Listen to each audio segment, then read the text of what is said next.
Hi everybody. My name is Jerry Wise, and I'm a life and relationship coach. And this video is entitled Stop Using Normal Rules for Abnormal Relationships. I've been a life and relationship coach and also helping people in doing therapy and coaching for some 40 plus years, and helping people with self-differentiation. And I hope you will join and subscribe to this YouTube channel. Have you ever heard the phrase tough love? Why do we call it tough love? Because it falls outside of the normal rules of what we expect normal loving to be. And we have to put that tough on the front of it to identify it. But tough love can be a very good thing. But it's implying that if you use regular love, that's not helpful, or that's not a rule that's going to apply in this situation very well. Many times it feels like the opposite of love when we give tough love. Tough love is what we call thinking about love in a different way. And that regular love doesn't apply in the same way in this situation. And that's one of the reasons why I like tough love, and why tough love has been a concept for quite a while. But we have to use that adjective or descriptive word, because our normal rule says love everyone, do for everyone, help everyone. But with tough love, something else gets engaged, and something changes when we use tough love. We still consider it love, but it's tough in that it goes against our normal rules of how we relate to each other. I want to thank you for joining me today, and thanks for watching this video.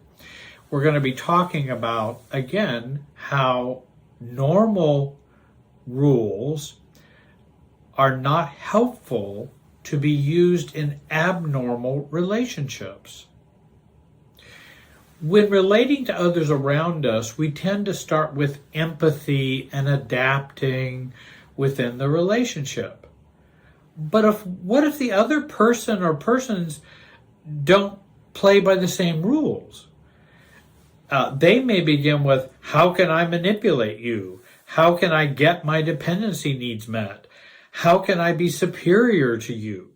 Etc. And they play by other rules than our more empathetic and being adaptive kind of way we do in relationships, and the way we would want to be in more healthy, mature, peer, mutual relationships.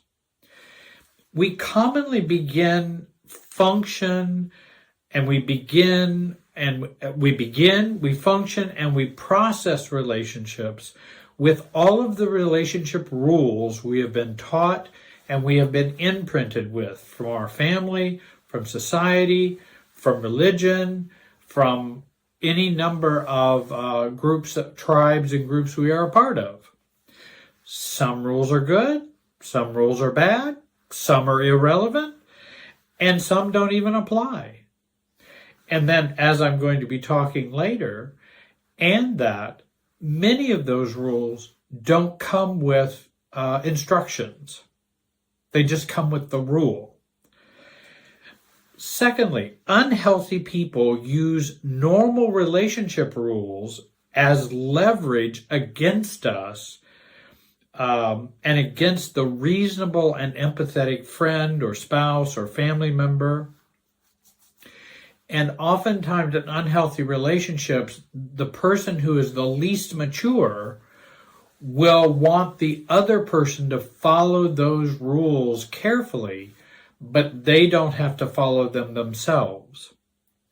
The needy, the toxic, and the immature people will use normal rules against us, and they hope that we will be caring, forgiving, overly worried about them, always thinking to love our neighbor, and that we'll always be nice and never be troublesome, etc., etc. And they are counting on that, which I think can cause us a lot of problems. And again, I want to say regarding those rules, Those rules may not be bad rules. They just don't apply in all relationships. And that's what we're going to be talking about today. Often relationships are troubled, as I've said, by a double standard. We are told we need to keep our values or keep to the normal rules, but the other person won't or will act like it doesn't matter. And that's a part of this mystification process. Mystification is a good word for toxic relationships when mystification occurs. Let me give you an example. Thank you for letting me borrow your car. A friend may tell you, I know the engine or the oil light and engine light came on, but I assume it was just a sensor, and I kept driving it thinking I will let you take care of the car when I bring it back. I'm sorry you have to replace the engine now. I grew up never being allowed to fix a car or learned how to take care of a car, but thanks for letting me borrow the car. What rules do they expect you to follow, and what rules of relationships are they following? And they are assuming you should follow the rule that we should always be understanding, that we should always be forgiving, that we should never be angry, and we should accept their choices, learned helplessness, behavioral choices, and their limitations. Well, I don't have to follow all of those rules. And again, if you notice, the friend who borrowed the car is not offering to pay for the car, not taking any responsibility for their choices when the light and the oil light came on. Many of us would probably stop the car at some point, call the owner, call me, whoever, if I have it, and say, what would you like me to do? Because I don't want to injure your car. I don't want to harm it. I don't want there to be a problem. And this person didn't do it. They just took their own immature assumptions and then bring it to you, go, well, sorry you have to replace the engine. It's your car. And again, that's kind of a double standard too. Well, it's your car now, but you were borrowing it and it was under your control when you were driving it. And the lights and sensors were clearly on and you did nothing about it, nor did you contact me about it. We don't want to fall for the double standard. I typically tell people if they are using a double standard with me, and again, people will do that. Here's an example of a double standard. Well, I'm just your dad and I'm old, so I will continue to be intrusive and critical of your life. That's just what parents do. And I also know that dad would never allow me to criticize him or be intrusive with my opinions or beliefs with him. That would never be acceptable. He's able to do that, but I should better not. Double standard. And then I want to learn option C, which is, well, Dad, I see that you're either unwilling or unable to change by what you just said, because parents just don't change. They just keep doing that. You may find me visiting less often and telling you fewer things about my life, not because I would not like to include you or share them with you, but because of your way of thinking and relating to me. It's difficult for me to tolerate that. I'm sorry, Dad. I love you. Then I'm playing by his rules and my rules. My rules are, you don't get to do that or disrespect me. And if you're just saying, well, that's just the way I am, then I'll take that as exactly what you mean. It's just the way you are. Well, then I'm going to have to change. And that change may be, we may not be as close. If you're just going to go, it's just the way I am, meaning I'm not going to change for you or anybody else. Well, okay, you don't have to, but that may impact my relationship with you. we feel the pull to love all people, respect all people. But not everyone is very lovable nor respectable. I hope you've found that to be true as you grow up and as you get older. In my elderly old age, which I say in tongue in cheek, but I've come to, some people are not very lovable. Some people are not very respectable. But my training would love all people. But disordered and unhealthy or very immature, toxic people in our lives, I want to love in a special way by letting them hit bottom, not by giving them toxic empathy or toxic sympathy or toxic, or if that's a redundancy, enabling. I don't want to enable the negative sides of themselves.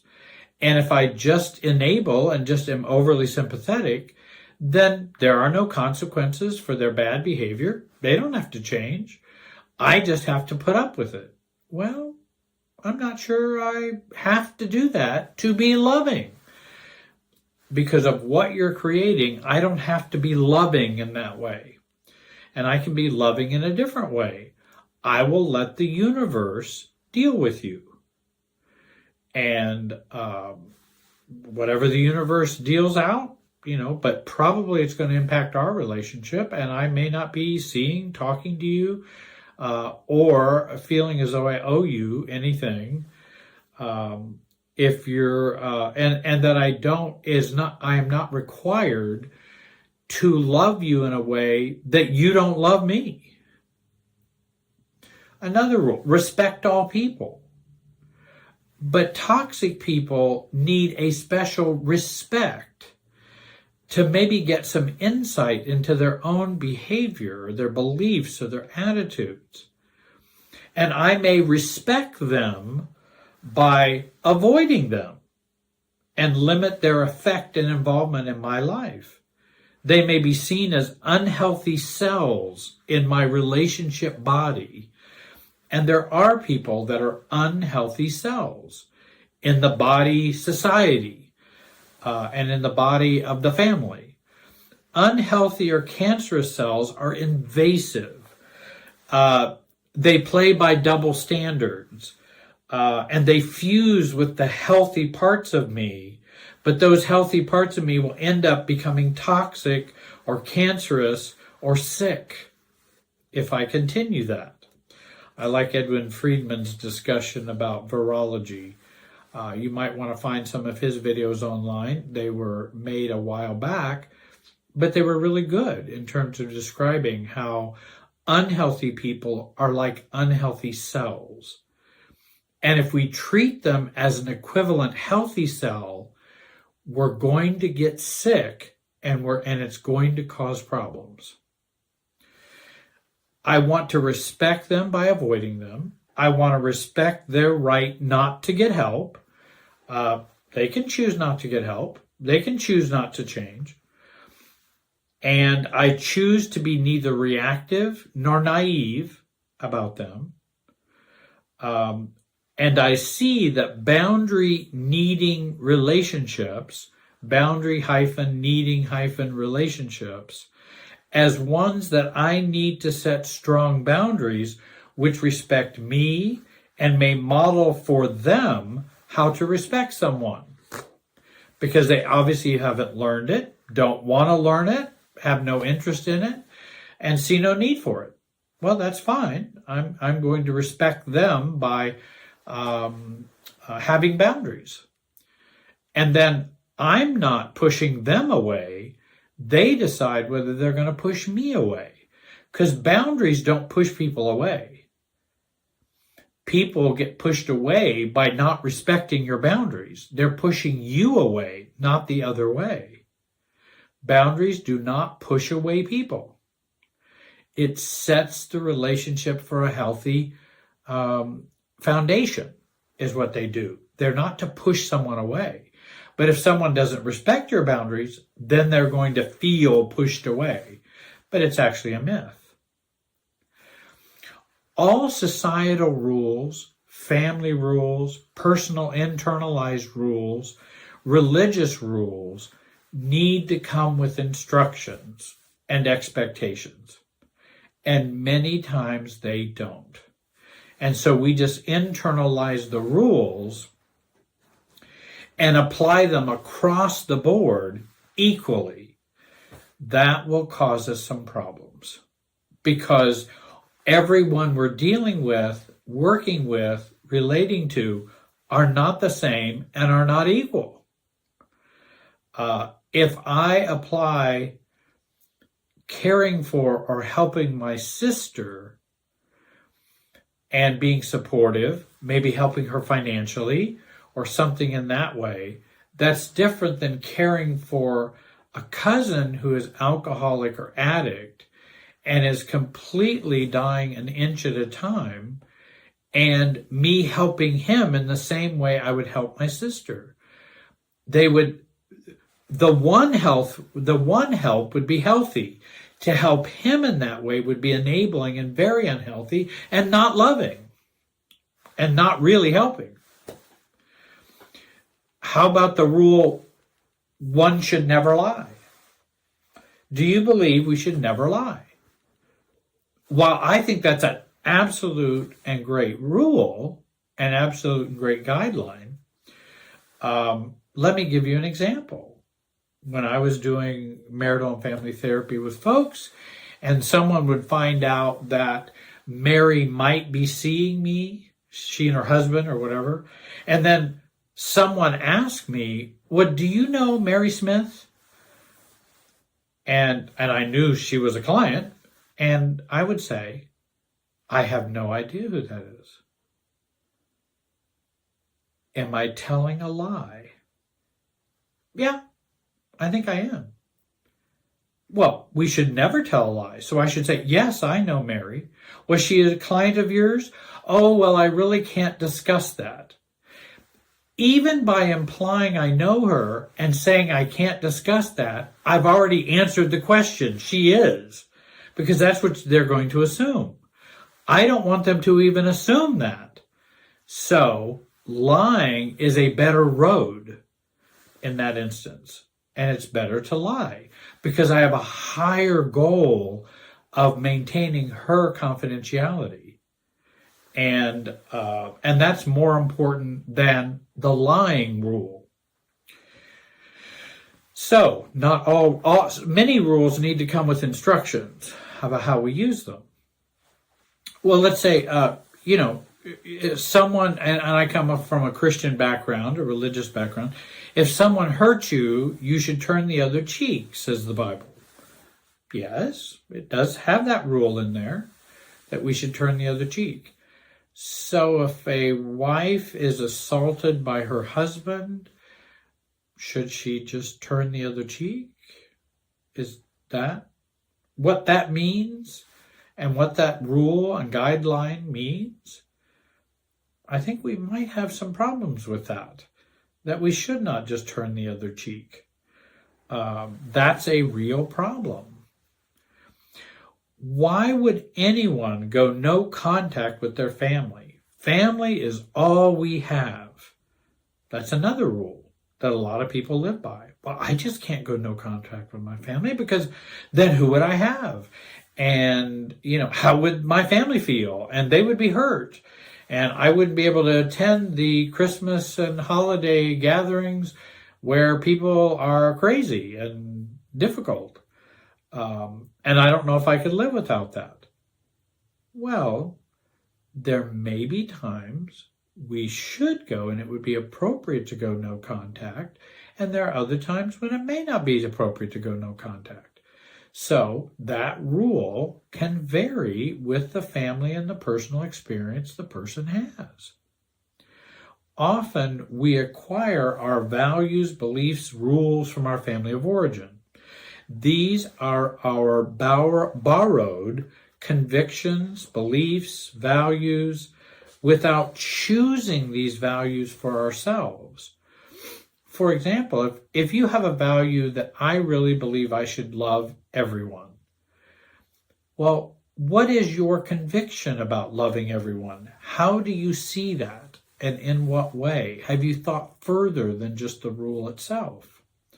Are there times when it might not be healthy to love everyone in the same way?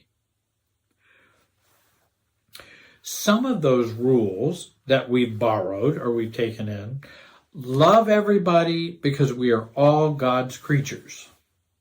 Well, in my mind, we are all God's creatures, or the universe has produced us. We are all equal in that way. We are human beings. All people are human beings. I do understand that, but not all people are the same human beings. And how and in what ways do we love everyone? Is there ever a time we should not love someone? There may be some historical examples where it would be very immature to love someone who is so evil or so toxic, who is mean, or who might be evil. And I like Scott Peck's books, where he's a psychiatrist that deals with the issue of evil. And do you believe there's evil out there? And should evil be loved just as equally as non-evil? Expect a friend or family to hurt or disrespect you at some point. Okay, I may have learned that from family. Well, how much disrespect? Disrespect how far? And hurt, how much is acceptable for hurt? Does that mean I should live in continued hurt and disrespect for the next 25 years? Because I just should expect that a family or friends going to disrespect me or hurt me. Well, okay, I understand that could happen, but how far is too far? Rather than just expecting it. And I've already talked about, if someone hurts you, turn the other cheek, to the point of self-injury. When is it enabling when we do that? Always protect your integrity and the integrity of others. Is it always good to protect everybody's integrity? What about family secrets? An uncle is being sexually inappropriate with a brother or sister or a cousin or whatever, and everybody protects his integrity and protects the integrity of others, and we don't want the victim to feel ashamed, so we just won't talk about it and we will act as though it never existed. Now we have a secret. Is that really what we should do to protect everybody's integrity? That's not how you protect people's integrity. Remember, life is not fair, and life does not grant you everything. So we all have to settle. Well, how much should I settle for? When should I settle? With what kinds of relationships should I settle? What should I accept and what should I not accept? So again, I understand life's not fair. And I understand that in some ways I'll have to settle and accept my own limitations or what is. But how much and when and what kind of relationships and all those questions that come in. Here's another good one. Never judge anyone, so you won't be judged. Well, what does judging mean? Making an evaluation or coming to believe how you see things? Or is it a self-righteous opinion about someone? And I tend to think judging tends to be more that self-righteous opinion about someone.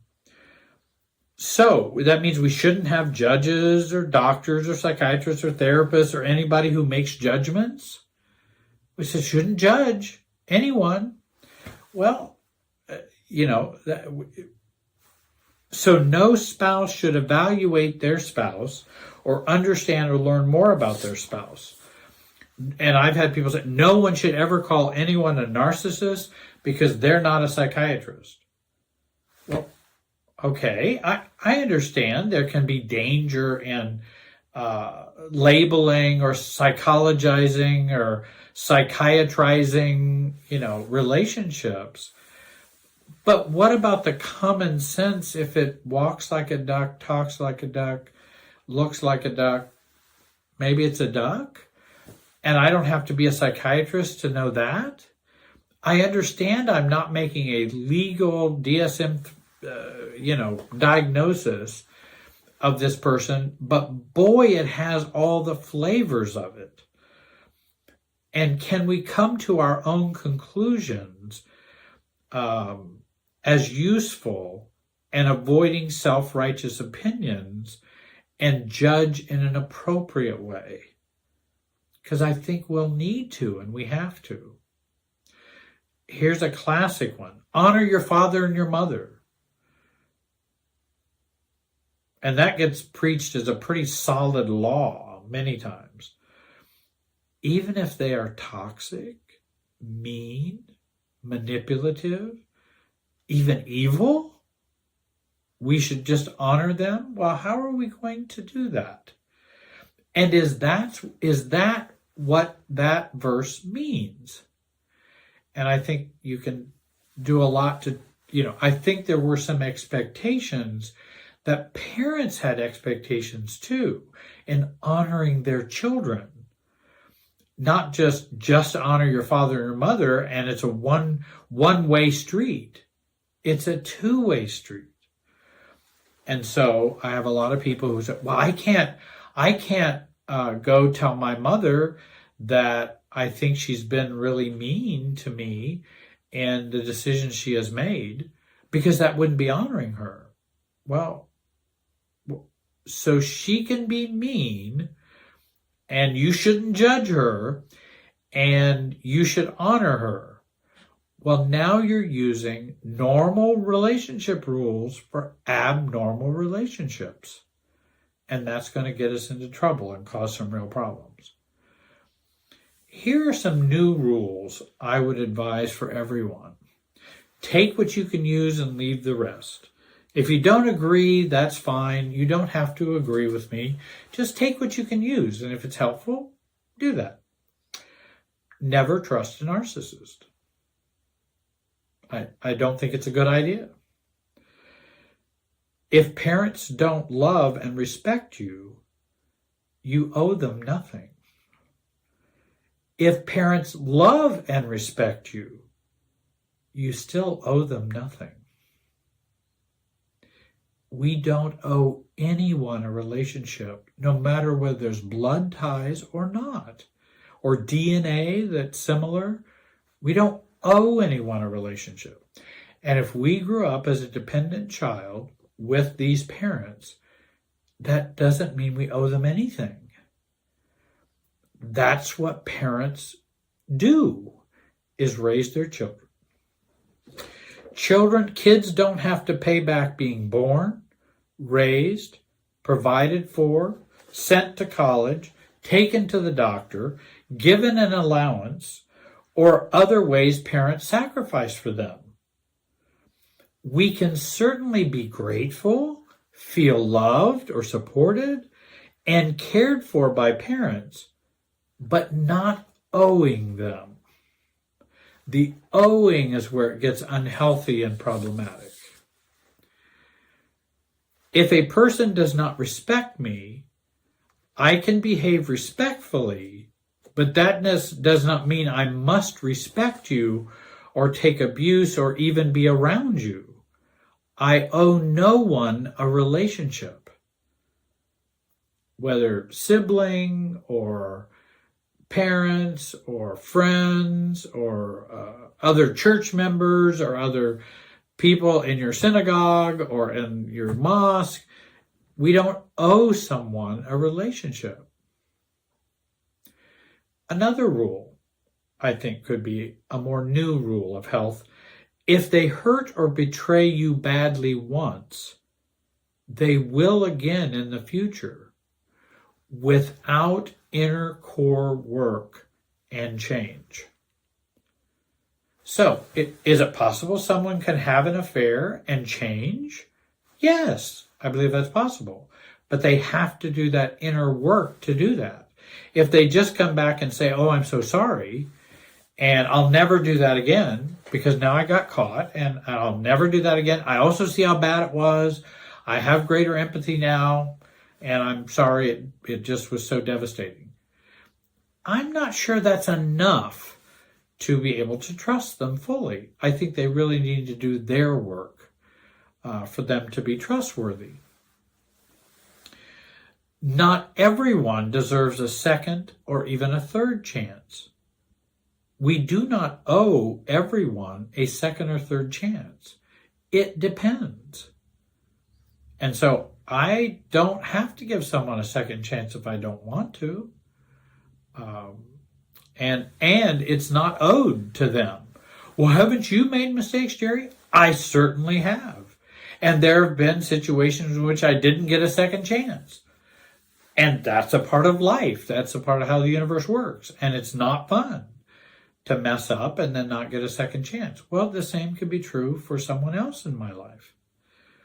I do give people second chances and things like that, but it's not owed. As adults, families are comprised not of fantasy relationships, but adult-to-adult relationships is what families should be comprised of. As an adult, I require all others to treat me as an adult feeling person. I'm no longer a child. And so I keep that rule very solidly in my head. And I try to apply it without reactivity. I apply it calmly, not reactively. As an adult, there is no one whom I owe respect, love, and generosity. And that includes all relationships, friends, family, kids, spouse, in-laws, and anyone else. I don't owe someone respect, love, and generosity, even my children, if their behavior is such that it's problematic. Now, as children, I do need to support them, nurture them, love them, get them the help they need, all of those things which I would do as a parent. When they become an adult, I'm not parent anymore. Parenting ends at 18 or whatever. You're now an adult. We're equal in this universe. I just happen to be older, but we're equal. We're both adults. And I can't put you in the corner anymore. And certainly I would not talk about neglect of children as something that would be worthy of them. But again, I think there are kids sometimes that feel entitled to that no matter what they do. And I don't like that rule, that you should have all that no matter what you do. Because that's not the way the universe works. There is no one I owe to listen to them. If I've married, then I have agreed to a shared life. So listening is an important part of that shared life. But it must be mutual. You don't have to be a certain way or do something because they believe it is your role. Well, you're my wife, you have to listen to me. Well, you're my husband, you have to listen to me. Well, not if you're not doing it in an adult fashion and a respectful fashion that includes me.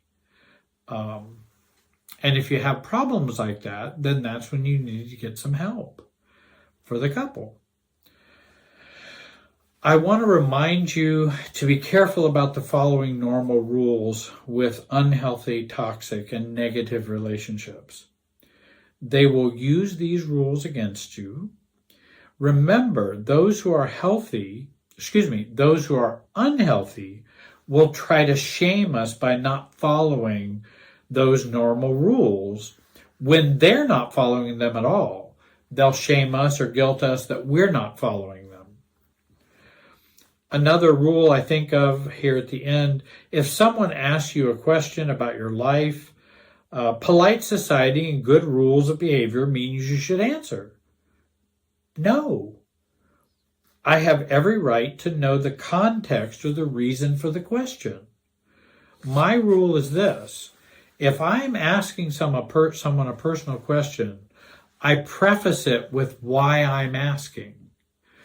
And many people will ask personal questions and don't preface it with why they're asking. You don't know why they're asking. If my friend Andy asks me about my taxes, because I tend to get late on doing my taxes each year, it's quite different than when my mother was asking about how I was doing on my taxes. Andy is concerned and supportive. Mom tended to be more anxious and shamed and fearful and upset my life was not in order. Mom is asking for herself. Andy is asking for me. Same question, different context. I think I'll call it a day today. I want to thank you so much for being here with me. I know I went a little long today. There are 3 workshops, I think, or maybe 4 workshops on the website if you want to go there for rent or purchase. I have another workshop that is going to be coming up, and I'll be getting that information out. If you join this channel, subscribe, like, click the bell so you get the newest videos. Again, I want to thank you so much for joining me today. Have a great day and be wise.